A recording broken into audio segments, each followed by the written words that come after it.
In ancient Japan, hidden in the shadows of rivers, there existed a world teeming with mystery and wonder. The rivers, often shrouded in mist and surrounded by lush greenery, were not just sources of life, but also the dwelling places of enigmatic beings. Among these beings lived a creature both feared and revered by the people of ancient Japan. This creature was not just a figment of imagination, but a significant part of the folklore that shaped the cultural and spiritual landscape of the time. The kapa, a mischievous water spirit, was known for its unpredictable nature. It was a creature that could bring both fortune and misfortune, depending on how it was treated by those who encountered it. With a body resembling a turtle, webbed hands, and a peculiar hollow on its head filled with water, the kapa was a sight to behold. Its appearance was both fascinating and terrifying, a blend of the familiar and the otherworldly. The water in the hollow of its head was the source of its power. This unique feature made the kapa a formidable creature, one that could control the very element it lived in. Children would often play by the river, their laughter echoing through the valleys. However, they were always under the watchful eyes of their elders, who knew the dangers that lurked beneath the serene waters. Elders would warn the children to never stray too close to the water's edge. The stories of the kapa were not just tales to scare them, but lessons in caution and respect for nature. For the kapa lurked in the shadows, waiting to challenge the unwary. It was said that the kapa enjoyed playing tricks on humans, often leading them into dangerous situations. Known for its love of wrestling, the kapa would challenge anyone who dared approach its territory.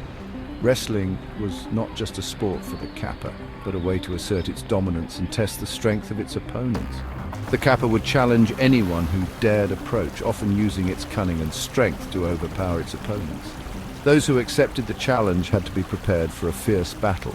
If you were foolish enough to accept the challenge, you had to be prepared for the consequences. The kapa was not just a physical opponent, but a creature with supernatural abilities. It would drag you into the depths of the river, where its power was unmatched. Many stories tell of brave souls who accepted the challenge, only to be pulled into the watery abyss. But there was a secret to defeating the kapa, a knowledge passed down through generations. This secret was not just a way to protect oneself, but a testament to the wisdom of the ancients. A kapa's power was bound by a sacred rule, a rule that could turn the tables in favor of the human. This rule was simple yet profound in its implications. If you bowed to the kapa, it would bow back, spilling the water from its head. This act of bowing was not just a gesture of respect, but a strategic move to render the kapa powerless.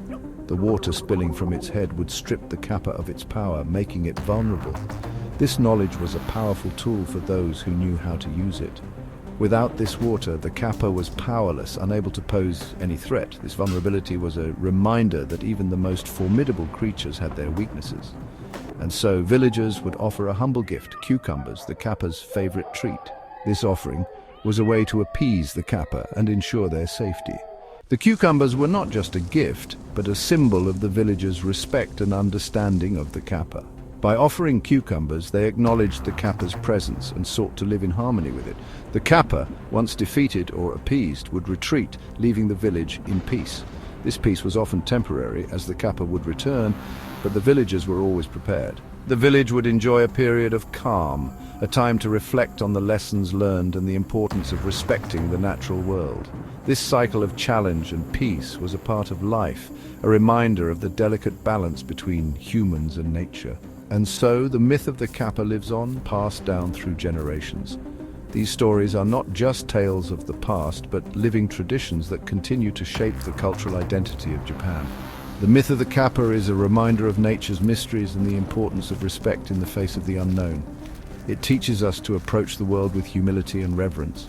In the end, the story of the kapa is not just about a mischievous water spirit, but a reflection of the human spirit's resilience and wisdom. The myth lives on,